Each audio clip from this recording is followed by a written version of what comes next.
In today's video, I'm going to teach you how to use slash commands on Slack. Whether you're new to Slack or just looking to improve your efficiency, learning how to use slash commands can transform the way you interact with your team. Let's dive in, starting from when you open your browser.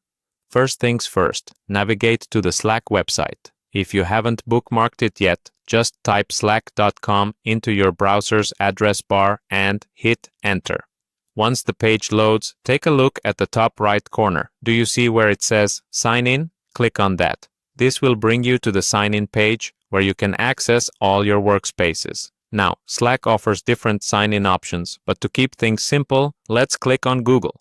It's a popular choice because it's often linked with many work-related accounts. Before you proceed, make sure you have your Google credentials handy. Go ahead and sign in using your Google account, entering your email and password when prompted. Once you've verified your identity, you'll be taken straight into the heart of Slack, where all the magic happens. Now let's find our way to your home within Slack. This is the dashboard where your channels and conversations are organized. You might see a list of channels on the left-hand side. Find and click on your preferred channel where you typically chat with your colleagues or classmates. We're almost at the fun part. Once inside your channel, get ready to unlock incredible efficiencies with slash commands. Start by typing a simple backslash, like this.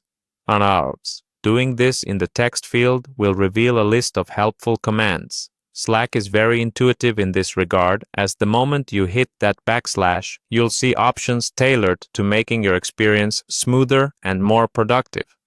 Now, here's where your creativity comes into play. Look through the available functions or commands. You might notice things like the remind command, which you can use to set reminders for yourself or your team.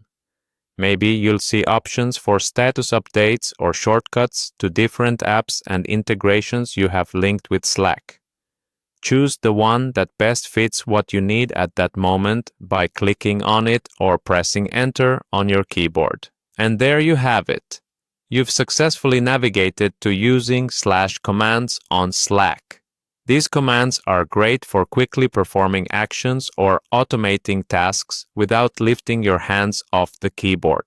So, go ahead and explore more of what you can do with these slash commands. The more you practice, the more you'll discover ways to enhance your productivity and streamline communication in your workspace. Thank you for joining me today, and happy slashing on Slack.